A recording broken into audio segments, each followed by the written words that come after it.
Perspectiva se emite en vivo. De lunes a viernes de 7 a 12 horas en Radio Mundo 1170 AM de Montevideo y sus plataformas digitales. La Comisión de Expertos en Seguridad Social, que comenzó a funcionar en noviembre de 2020, está avanzando en la elaboración de una propuesta de reforma del sistema de jubilaciones que luego va a ser plasmada en un proyecto de ley elaborado por el Poder Ejecutivo. Si bien quedan unos cuantos aspectos por resolver, en el horizonte ya están claros algunos problemas cuya magnitud requerirá una solución de tipo urgente. Según el diagnóstico de los especialistas, en los próximos años aumentará la cantidad de personas que no alcanza el mínimo exigido de años de aportes para acceder a una jubilación. Esta situación va a afectar principalmente a los sectores de bajos ingresos. Para atender este desafío, ya está cobrando fuerza la idea de implementar el llamado Pilar Cero, una prestación que asegure un beneficio mínimo, una pensión garantizada, que no dependa de las contribuciones que hizo la persona a lo largo de la vida y que se financie a través de rentas generales. De ese y otros temas referidos a esta reforma vamos a conversar en los próximos minutos. Estamos con el economista Álvaro Forteza, integrante de esta comisión de expertos en seguridad social. Doctor Forteza, buen día, gracias por acompañarnos. Buen día, gracias a ustedes por la invitación. Romina, ¿empezás tú? Bueno, Forteza, quizás conviene primero tener claro en qué está la comisión que trata la reforma de la seguridad social, ¿verdad? Ya culminó la etapa de diagnóstico, se le entregó un documento al Parlamento y al Poder Ejecutivo y ahora están en la etapa de elaborar la propuesta de reforma concretamente, ¿no? Sí, correcto. A fines de marzo se envió el informe diagnóstico. Desde entonces estamos trabajando en propuestas.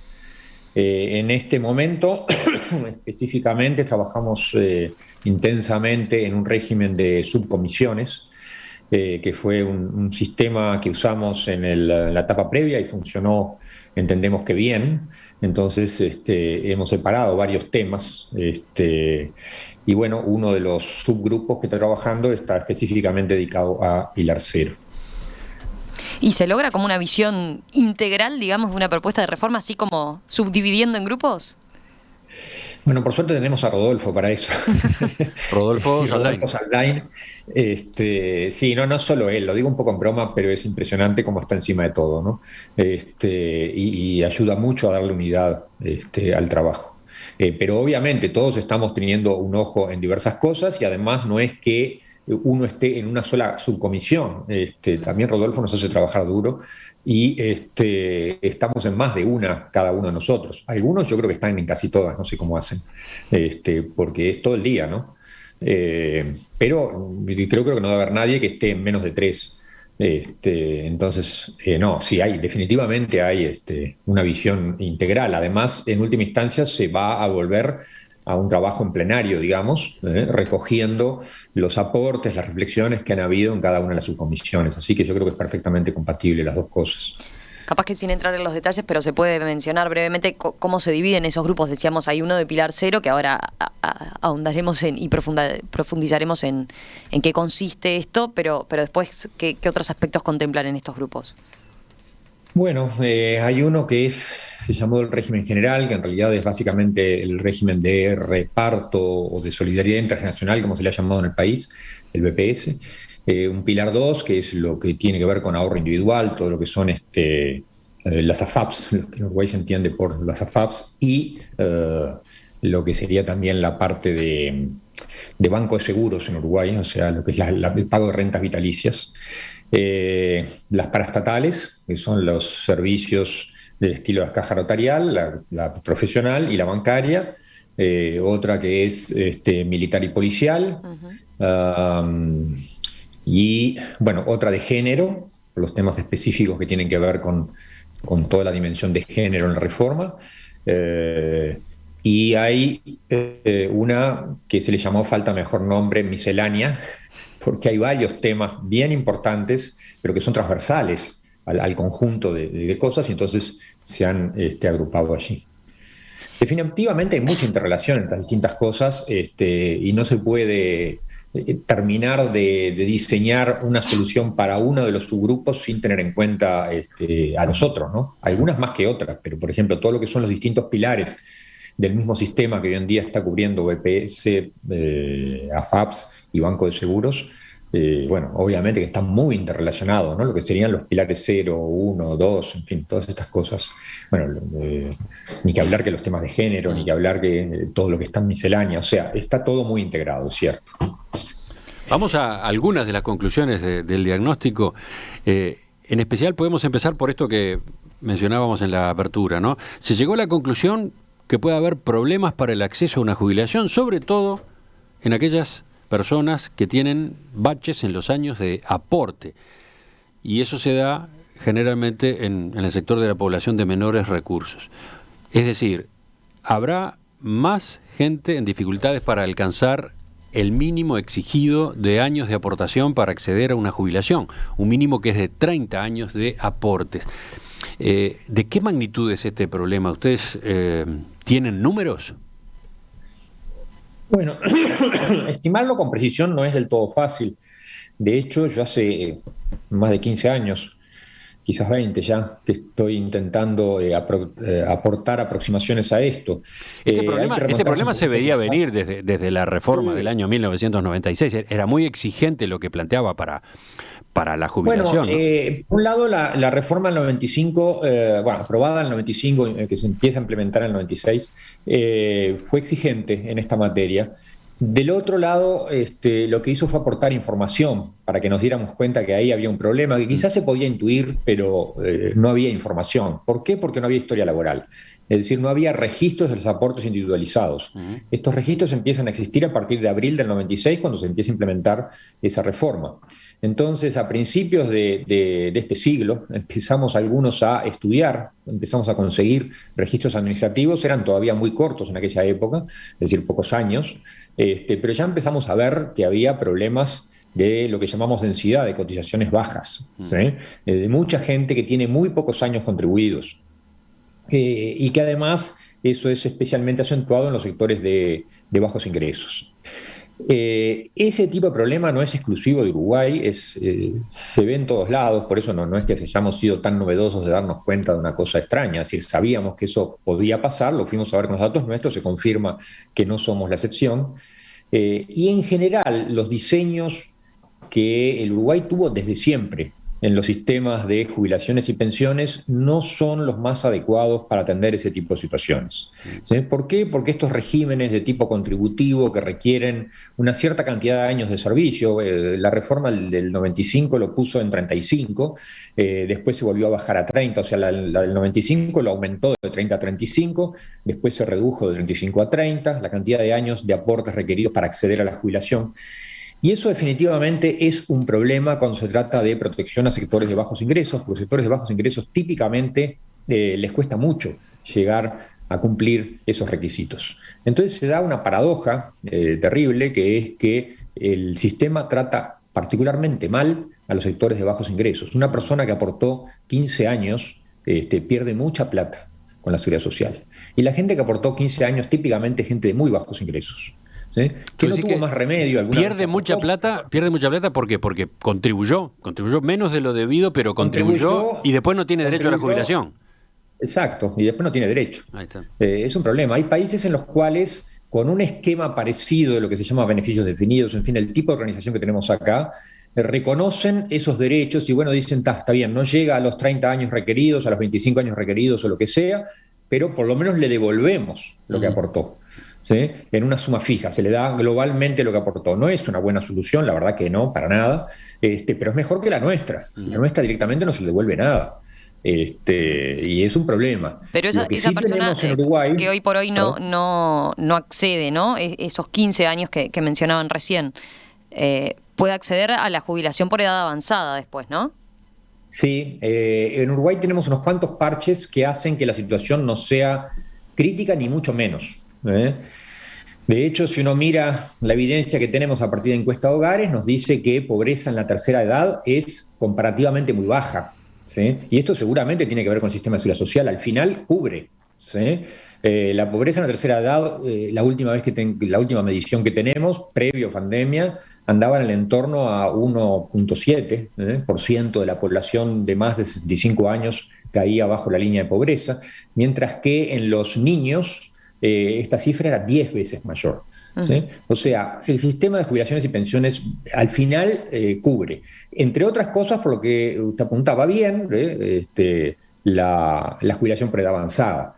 No solo eso, que además fue reformada hace unos años, yo creo que en una dirección correcta, porque hasta el año 2008 se accedía recién a los 70 años a la jubilación por edad avanzada y después se bajó, 15, ¿no?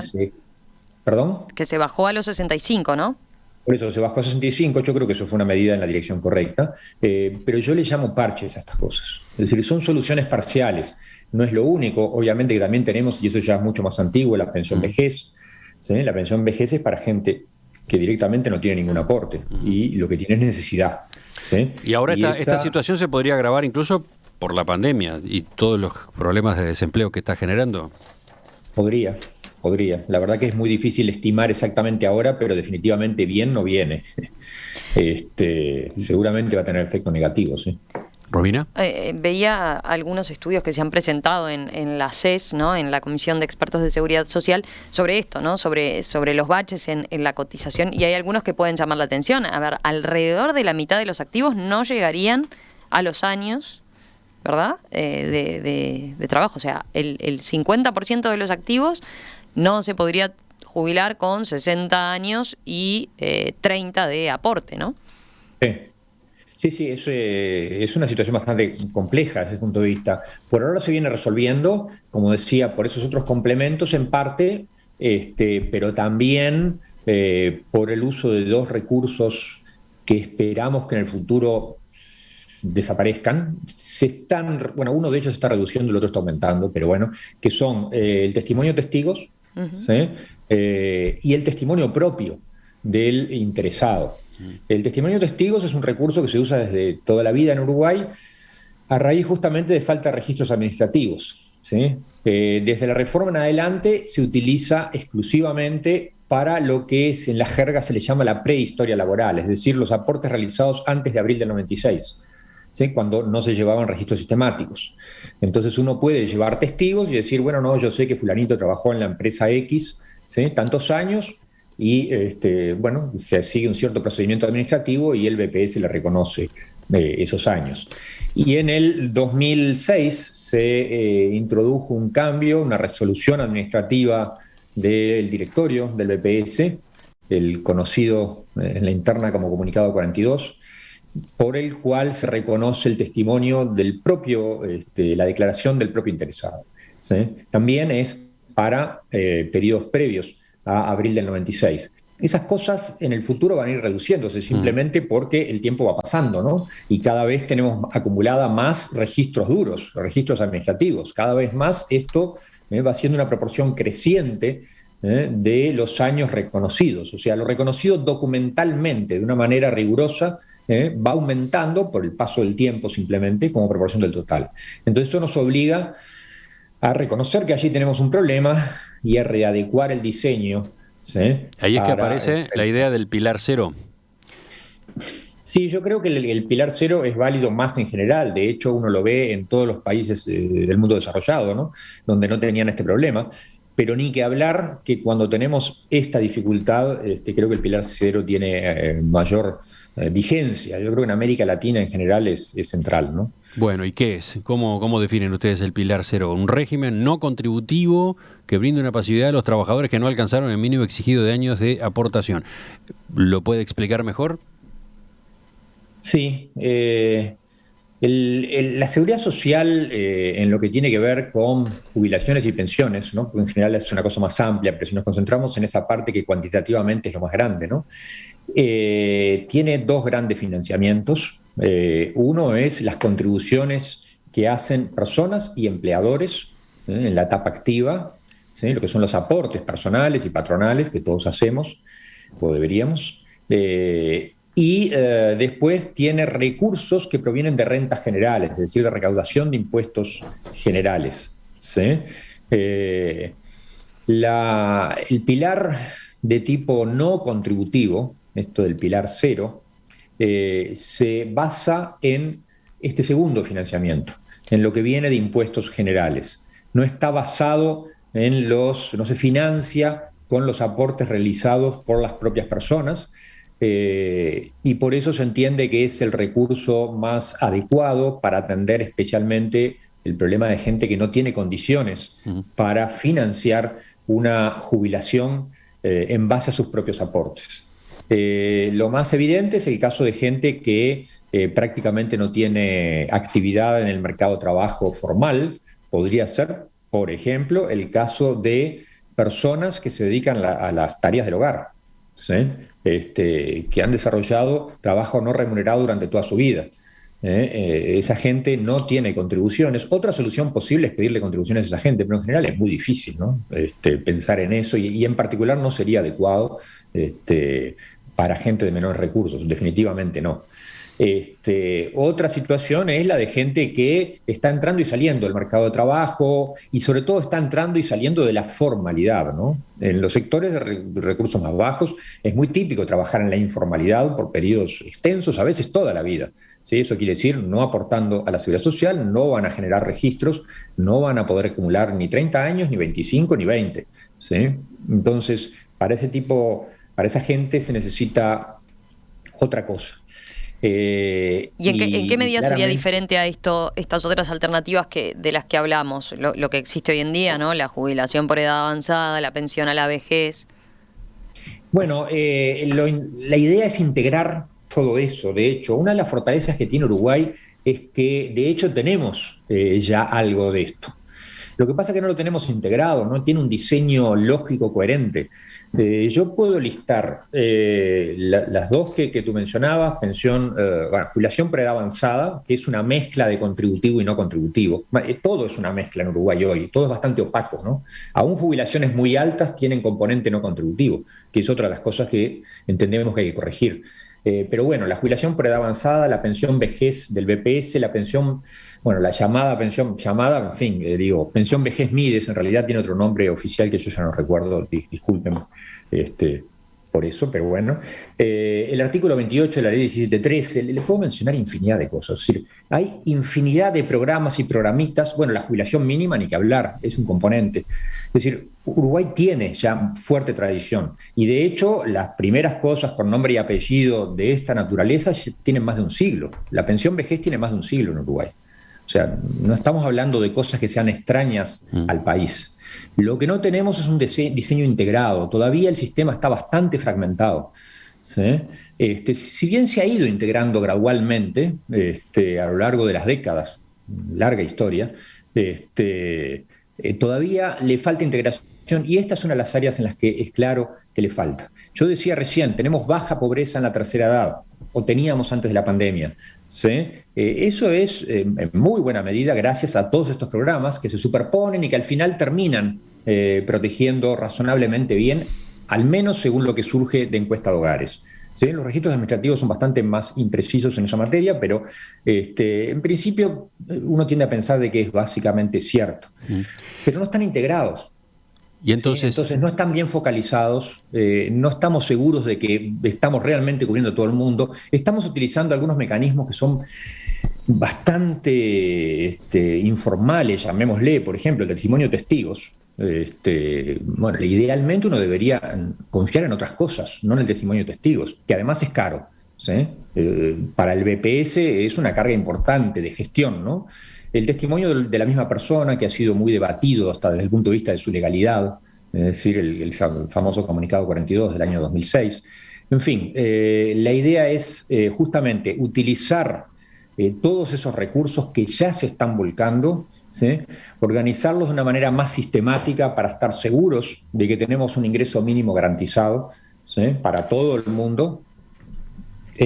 Falta todavía, obviamente, que ustedes sigan trabajando, que venga el texto, que se conozca la fórmula concreta, pero un ejemplo, por lo menos para aproximarnos, ¿cómo funcionaría, cómo operaría este pilar cero? La cosa más sencilla... perdón. Una hipótesis, algún caso concreto, alguien con 62 años y 24 de aporte, podría pasar a recibir ese pilar cero, esa retribución del pilar cero? Sí, sin duda. A ver, primero, el pilar cero tiene vocación universal. Es decir, cualquier residente, habrá que definir exactamente, ¿no?, qué quiere decir residente, con cuántos años, etcétera. Pero la idea es cualquier residente en el país, superando el límite de edad, ya tiene derecho, ¿sí?, con independencia de lo que haya hecho. Ojo, eso no quiere decir que uno le vaya a hacer una transferencia a una persona que tiene un ingreso mensual de $5.000, ¿no? Lo que tiene derecho es a un ingreso mínimo garantizado. Si esa persona ya tiene ese ingreso por otro lado, no le vamos a estar dando ningún complemento. ¿Sí? Entonces, en ese sentido es que el esquema lo que busca es garantizar que nadie esté por debajo de un cierto umbral. Si ya por suerte lo financia en base a sus jubilaciones típicas contributivas, o en base a que ahorró en su vida, compró una casa, la alquila y con eso obtiene recursos o tiene otras propiedades, bueno, esa gente no va a recibir una transferencia, pero sí está garantizado que tiene un ingreso por encima de ese umbral mínimo. ¿Sí? El caso de la persona que con 62 años tenía 25, digamos, y se queda sin trabajo, ¿sí?, perdón, tenía 65 años y tenía 20 y pico, no sé, de aportes, y se queda sin trabajo, digamos, y no acumula más aportes, bueno, llegada a la edad mínima que se establezca para esto, para este programa, obviamente que va a tener derecho. La idea es que en ese caso no solo va a tener derecho a acceder a un ingreso mínimo, al mínimo garantizado, sino a algo más, porque se le va a reconocer los aportes realizados, se le va a reconocer esos derechos ya generados. Claro, esos 24 años que decíamos de trabajo no quedan como si no se hubiera aportado nunca. O sea, hay una diferencia entre el que en igual situación aportó 5 años y el que aportó esos 24. Pasa por ahí, por el reconocimiento de esos aportes. Exacto. Sí, digo porque hoy en día, en realidad, si uno piensa, esta persona, ¿no?, este caso hipotético que planteamos, 62 años y 24 años de aporte, si no llega a los 30 para jubilarse, pero después consigue esa jubilación mínima, el tema es que en el camino le quedaron esos 24 años de aporte, ¿no? Hoy no se le reconocen, digamos, de ninguna manera. Bueno, hoy lo que ocurrirá con esa persona es que a los 65 va a tener derecho a la jubilación por edad avanzada, ¿sí?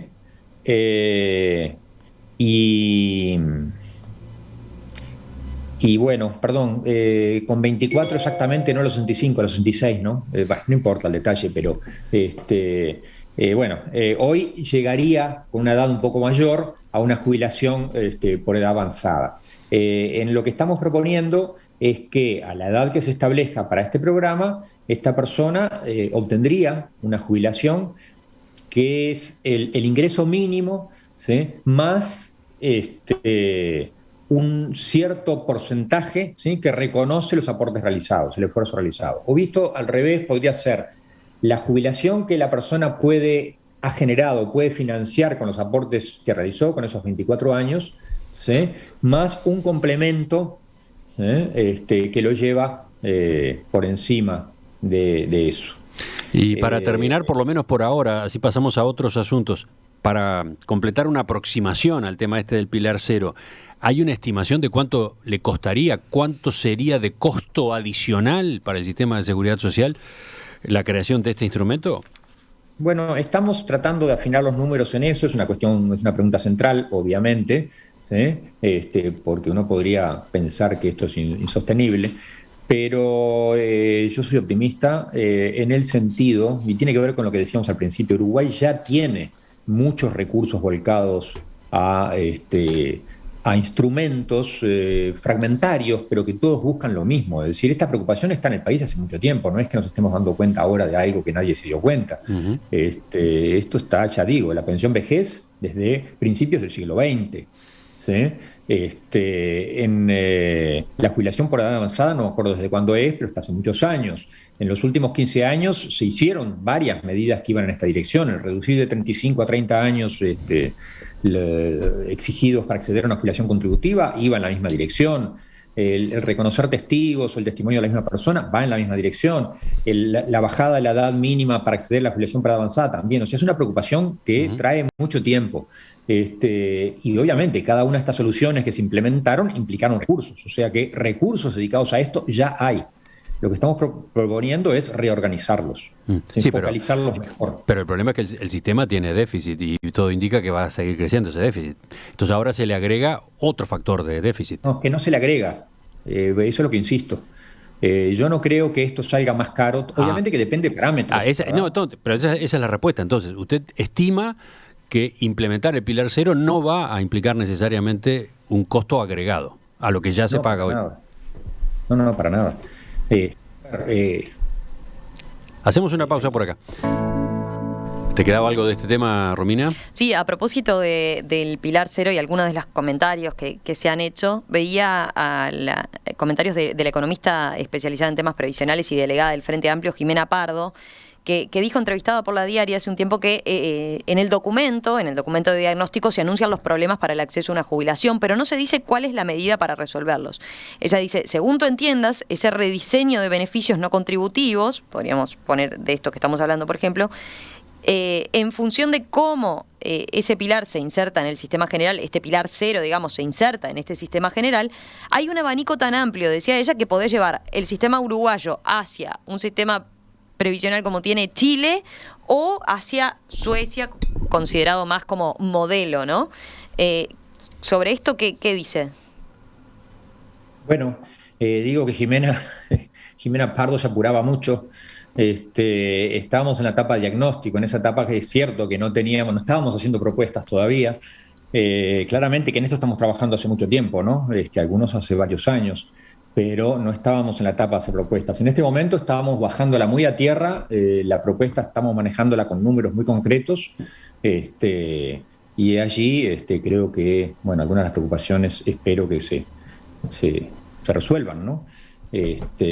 Claramente pensar en que el Uruguay vaya a tener un sistema al estilo chileno no, es una locura, ¿no? Es decir, yo creo que es para la prensa nomás. Ya retomamos la entrevista con el doctor Álvaro Forteza, doctor en Economía, integrante de la Comisión de Expertos en Seguridad Social.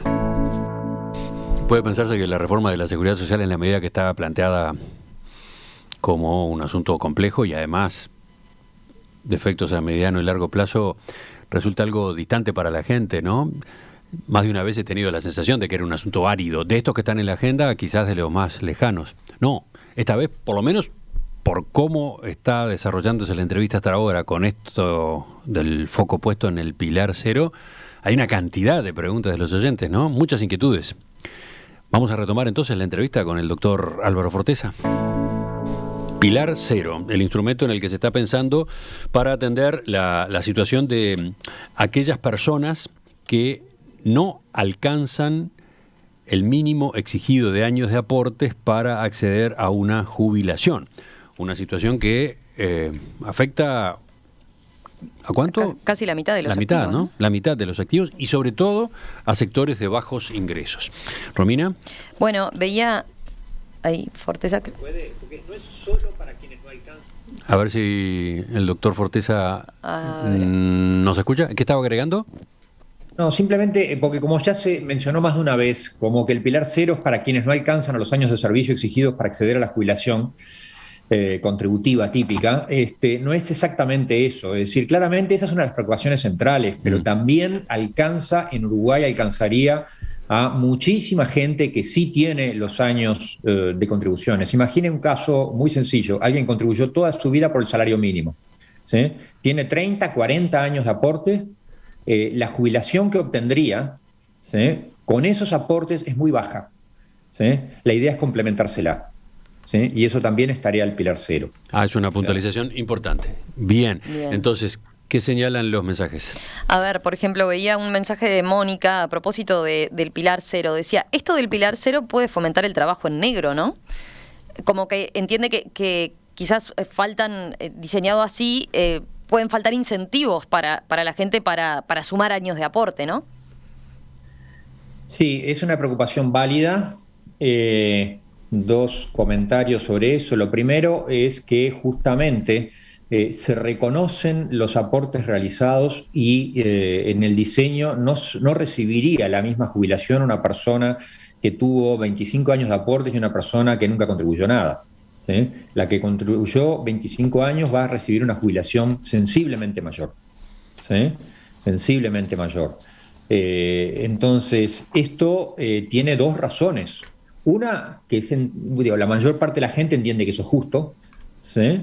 Reconocer el esfuerzo contributivo. Y por otro lado, es la preocupación del oyente, incentivos. ¿Sí? Esto aporta incentivos a contribuir. Pero sería como una escala, digamos, o sea, por ejemplo, para el que tiene 5 años por lo menos de aporte, se le reconoce, se le da determinado beneficio, para el que tiene 10, para el que tiene 15, para el que tiene 25, o sea, se contemplan esas distintas situaciones. Sí, no tan discreto como tú lo planteas, pero sí, es decir, la idea es hacer algo mucho más continuo, ¿sí? Que no haya escalones, que no haya saltos, ¿sí? Que generen injusticias, que me faltó un mes para llegar al umbral y entonces me va mucho peor que el que tenía ese mes. Se puede hacer una cosa mucho más gradual, mucho más equilibrada. Veía otro, a ver, Margarita dice, en otros países le computan los meses trabajados según lo aportado y los no trabajados se computan 0. Y de ahí se hace el promedio para su jubilación. Es más justo, algo reciben. Bueno, sí, esa es una base de los pilares de tipo contributivo, de lo que sería en Uruguay lo que da el BPS típicamente por contributivos, el pilar 1, ¿sí? O de reparto, y ahorro individual, de acuerdo. La idea del pilar 0 es complementar eso. Uh-huh. Sí, entiendo que ahí lo que destaca el oyente es que no hay requisitos mínimos a llegar. Bueno, si finalmente después a tal edad uno se quiere jubilar, va a recibir por determinados años de aporte, ¿no? Directamente y chao, bueno, digamos, ¿no? Pero estamos hablando de otro tipo de sistema, claramente. Es otro sistema y con otros objetivos, ¿no? Es decir, ese sistema no atendería el objetivo de evitar pobreza en la tercera edad. Típicamente es uno de los objetivos generalmente aceptados en los programas de jubilaciones y pensiones. Se entiende que la tercera edad es una etapa de particular vulnerabilidad por incapacidad de trabajar, por incapacidad de generar ingresos en forma independiente, y entonces es deseable que la gente tenga algún ingreso mínimo garantizado en esa edad. Un programa de esa naturaleza, sin un pilar 0 ni nada parecido, ni nada que lo sustituya, como las miles de cosas que digo que hay en Uruguay que van en la misma dirección, tendría un hueco muy grande allí, ¿no? Y bueno, veríamos un salto de la pobreza en la tercera edad bien importante, ¿no? Bien. Fernando dice, ¿podría el sistema ser más flexible? Plantea, ¿no? Consulto, una persona que aportó los años necesarios y tiene edad para retirarse, ¿no podría retirarse y continuar trabajando y aportando como pasa en otros países? Ayuda a financiar el sistema y cobra su jubilación. Ese sobreaporte podría incrementar la pasividad en el tiempo. Totalmente de acuerdo. Sí, ¿se está pensando en algo así? Acá. ¿En contemplar una Sí. situación de este tipo? Sí, absolutamente. Está en la agenda de la comisión, tengo confianza en que vamos a llegar a un acuerdo al respecto. Es definitivamente, no tiene sentido la rigidez actual. Todo lo que es acumulación y compatibilidad entre trabajo, acumulación digo de aportes en distintos servicios, ¿no? Y el tema de compatibilidad entre trabajo y jubilación es algo que hay que resolver. Me consta además que el presidente tenía una preocupación fundamental en eso y ya quería haber legislado antes de que la CES actuara, estaba apuradísimo sobre ese tema. O sea, hay mucha voluntad política de avanzar en esa dirección. Bien. Y una última. Lo que pasa es que el sistema actual tiene algunas dificultades para encarar eso, ¿no? Por un problema de diseño. Justamente estamos buscando un diseño que no genere conflictos con eso que debería ser un derecho bastante obvio, ¿no? Uh-huh. Bien, y para cerrar la tanda de preguntas de los oyentes, para cerrar en algún lado, porque siguen llegando, esta otra está interesante, ¿no? La de Juan de Ciudad Vieja. Juan dice, sería importante facilitar la inscripción en el BPS de trabajadores por periodos cortos. Por ejemplo, aportar por un pintor, un albañil, un jardinero es tan complicado hoy en día que la persona opta por finalmente no aportar, no hacer aportes. ¿Ha analizado ese aspecto, digamos, la parte burocrática, la parte de las exigencias, los trámites? Bueno, la verdad que no. Hay que reconocer que la CES todavía no ha tratado sobre eso específicamente. Lo tenemos en el fondo. La mayor parte de la gente que está y sobre todo algunos que han trabajado en la comisión, digo, y sobre todo algunos que han trabajado directamente en la gestión, lo tienen muy presente, ¿no? Ese tipo de dificultades. Por ahora la CES está más concentrada en el diseño, ¿no? Primero en el diagnóstico, después en el diseño de las grandes líneas, la arquitectura general. Aquí hay una cuestión que ya es más de gestión, ¿no? Mucho más aplicada, pero estoy totalmente de acuerdo que es absolutamente central. Yo sí creo que habría que reconocer que el BPS ha mejorado sensiblemente en esta materia, pero probablemente sí se pueda mejorar bastante más. Hacemos una mínima pausa para venir después con otro de los tantos temas en los que ustedes están ahora trabajando. Volvemos al diálogo con el doctor Álvaro Forteza, de la Comisión de Expertos en Seguridad Social. Pasemos a otro capítulo, Romina. Sí, a ver, si vamos a otra de las conclusiones a las que llegaron en el diagnóstico en la Comisión de Seguridad Social, es la carencia de regulación y supervisión en líneas generales de la seguridad social, ¿no? ¿Cuáles son básicamente los principales problemas que han detectado en este sentido? Bueno, el primero es constatar, no es ninguna novedad, pero es constatar que no existe un supervisor integrado de todo el sistema, ¿no? ¿Qué quiere decir esto? El oyente puede capaz perderse. ¿Qué pasa con la supervisión? Bueno, a ver, el sistema de seguridad social no son actividades que puedan desarrollarse sin ningún tipo de control, sin ningún tipo de regulación o supervisión.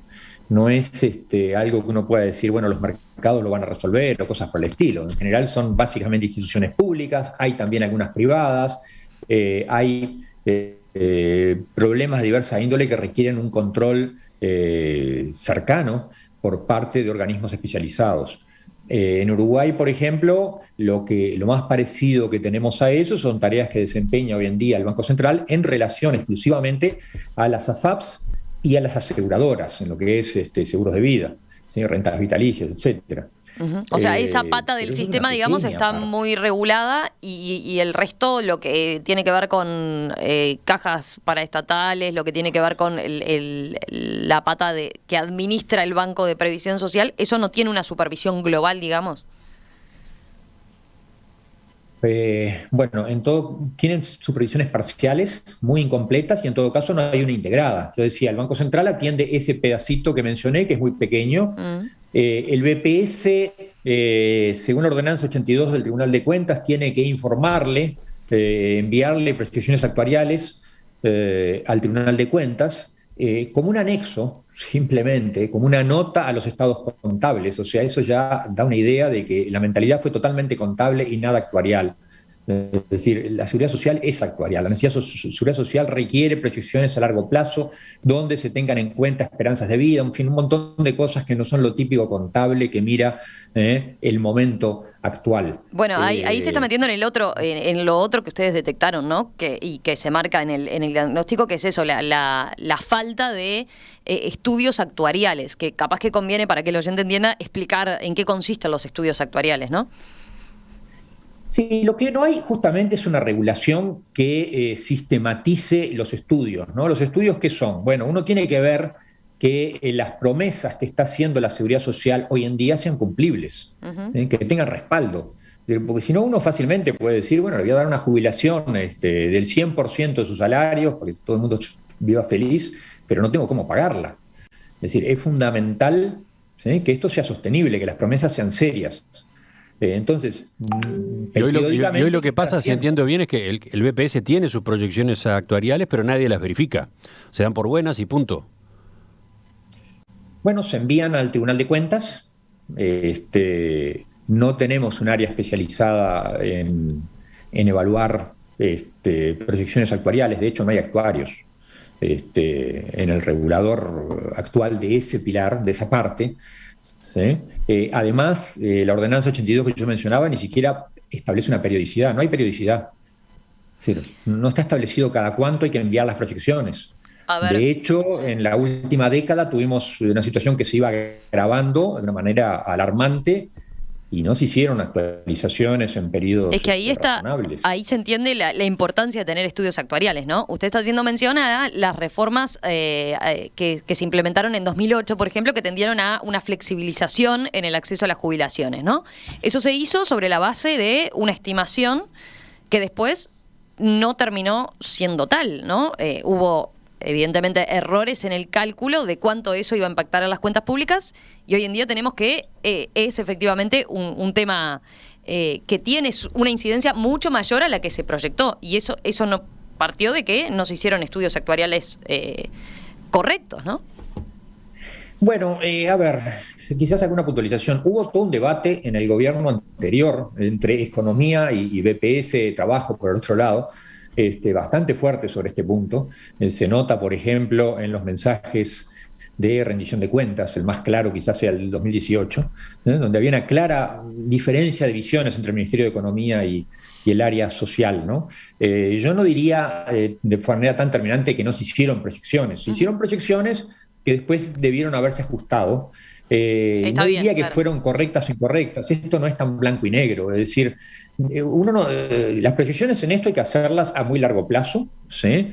Y eso no quiere decir que tengamos la bola de cristal, que nosotros podamos decir, en el 2070 sabemos que el déficit va a ser de 1,37% del PBI. Eso es imposible, ¿sí? Lo que podemos hacer es proyecciones para tener una idea si por este camino nos vamos a descarrilar claramente o no, o básicamente sostenible, pero eso no quiere decir que no haya que hacer un monitoreo. Piloto automático acá no funciona.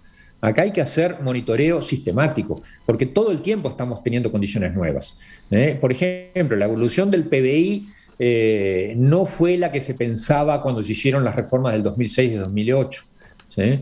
Se hicieron bajos supuestos un poco más optimistas que los que finalmente se dieron. Esas cosas es inevitable, van a pasar. Eso hay que estar evaluando permanentemente. Pero respecto a los cálculos actuariales, a ver, estamos mirando y haciendo referencia a una situación que se dio en el BPS, pero usted ha mencionado hay en algunas cajas donde directamente no se hacen cálculos actuariales. No, tanto como que no se hacen, no. Se han estado haciendo. Lo que pasa que no hay... los casos más graves en esa materia claramente son servicio militar y policial, ¿sí? Donde había menos en materia de proyecciones. Incluso se hicieron reformas donde no hubo proyecciones conocidas públicamente al menos. Sí, ahí había déficits importantes. Las paraestatales tienen sus proyecciones y de hecho en sus leyes orgánicas tienen establecido incluso lo que no tiene el BPS, es decir, el propio Tribunal de Cuentas, como al BPS, tiene que fiscalizar también, supervisar a las paraestatales, y ahí sí está establecida una periodicidad mínima, 5 años. Al menos cada 5 años tienen que presentar proyecciones actuariales. Y puede ser un periodo más breve si la autoridad lo requiere, ¿sí?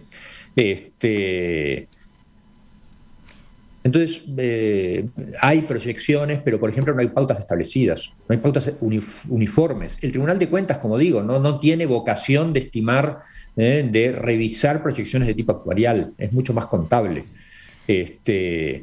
Y entonces no tenemos una cosa integrada. Y hecho este diagnóstico, técnicamente capacitada para... Ustedes ya están ahora en estas unidades de trabajo que han, en estos grupos de trabajo temáticos, digamos. Hay uno que está abocado a esto, al sistema de regulación y a los cálculos actuariales, ¿no? ¿Qué cambio puede venirse en ese sentido? ¿Proponen la creación de otro organismo que sea como supervisor general de toda la seguridad social? ¿Por dónde pasarían las mejoras en regulación y en cálculos actuariales? Bueno, perdón, primero yo separaría esto de regulación y cálculos actuariales. Son dos cosas bien distintas, y todo lo que es regulación y supervisión no se refiere exclusivamente a cálculos actuariales. Ese es un aspecto quizás de los más visibles porque tiene que ver con la sostenibilidad financiera del sistema, ¿no? Ahí es donde se prenden las luces amarillas más comúnmente. Pero la regulación y supervisión va mucho más allá de eso. Uno tiene que ver también calidad de servicio. ¿Sí? Calidad del servicio al usuario, ¿sí? Al beneficiario. ¿Cuánto tiempo lleva acceder a la jubilación después de que uno tiene derecho? ¿Sí? ¿Hasta qué punto le están registrando adecuadamente sus aportes? Por ejemplo, el BPS no está cumpliendo hace ya 3 décadas que no cumple una obligación legal de informar los registros de historia laboral. En el año 91 se aprobó una ley que establecía la obligatoriedad de informar a los trabajadores qué aportes se habían realizado a su nombre, ¿sí?, a sus cuentas. Se sigue sin cumplir. Eso es una cosa que un regulador no puede dejar pasar, evidentemente, pero claro, no tenemos un regulador y un supervisor que tiene que tener fuerza, ¿no? Porque el BPS es muy grande, ¿no? No es fácil. Sí, en su momento se había pensado la Dirección de Seguridad Social del Ministerio de Trabajo, ¿no? En aquel primer diálogo de seguridad social, en el primer gobierno de Tabaré Vázquez, la Dirección de Seguridad Social en el Ministerio se pensó como con ese objetivo, ¿no? Que el BPS al final no terminara siendo parte y controlador a su vez, ¿no? Pero hoy en día desconozco en qué está esa dirección en particular, ¿no? ¿Ustedes piensan es otra institución que habría que crear? Bueno, eso iría contra lo que es las mejores prácticas en materia de regulación. Claramente se entiende que regulación y supervisión no debería estar dentro de un ministerio. Es decir, hay más de una opinión, obviamente, sobre todo en la comisión, pero en la literatura realmente no creo que haya dos opiniones. Es decir, es un grave error dejar la regulación y la supervisión dentro del Poder Ejecutivo. En todo caso, y ahí hay una cuestión ya más jurídica, uno tiene que buscar un grado de autonomía importante. A ver, hay por lo menos 3 funciones, más bien serían 4, pero que hay que separar claramente. Uno es diseñar políticas, ¿sí? Otro es prestar el servicio, ¿sí?, el servicio de cobrar los aportes, pagar las jubilaciones, atender a la gente, etc. Otro es lo que tiene que ver con regular y supervisar. Fusionemos estos dos, regular y supervisar, es muy común que estén fusionados y ahí hablaríamos de 3. ¿Sí? Lo típico es que estas 3 funciones sean independientes, que no estén en la misma entidad y que tengan estatus de fuerte independencia porque se controlan mutuamente. ¿Sí? Entonces, el regulador y supervisor no debería estar en el propio Ejecutivo, porque entre otras cosas va a regular cosas que al propio Ejecutivo le interesan mucho. Vamos a poner un ejemplo muy concreto que algún analista internacional nos hizo notar.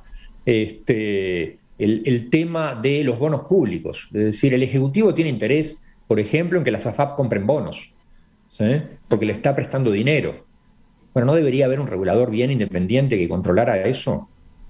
Que no tuviera esos mismos intereses, sino que tuviera el interés de defender exclusivamente al beneficiario, al trabajador que aportó, para que las inversiones se hagan en los mejores activos posibles. Bueno, para eso se necesita mucha independencia, es difícil. No sería el caso de una dirección de seguridad social, claramente, para mi gusto, ¿no? Es un tema que está en discusión todavía, pero definitivamente es lo que todos los expertos internacionales nos dicen, es lo que está en la literatura, en fin, es una cosa que en general no se discute mucho. Se necesita autonomía. Eso lo puede dar el Banco Central, lo tiene que hacer una nueva institución por fuera. ¿Con qué estatus jurídico? ¿Sería un ente autónomo, un ente centralizado, un organismo centralizado? En fin, esas cosas que es más para los abogados, lo están conversando, están haciendo consultas, sé que se está avanzando bien en esta materia, pero no es trivial, no es sencillo, hay que reconocerlo. Doctor Álvaro Forteza, integrante de la Comisión de Expertos en Seguridad Social, le agradecemos su participación esta mañana en Perspectiva, aunque por supuesto no hemos agotado los temas, ni mucho menos. Quedan otras entrevistas a desarrollar en los próximos días, por ejemplo, a propósito de la reforma del servicio de retiros y pensiones de las Fuerzas Armadas, lo que se conoce popularmente como caja militar, uno de los sistemas más polémicos, ¿no? Hace pocos días se pronunció el comandante en jefe del Ejército, general Gerardo Fregosi, en el Día del Ejército, precisamente. Sería bueno concentrarnos allí, capaz que para una entrevista completa, ¿no? Hacemos eso, me parece, en una próxima instancia. Doctor Forteza, muy amable, ¿eh? Bueno, muchas gracias, un gusto. Hasta pronto. Hasta pronto.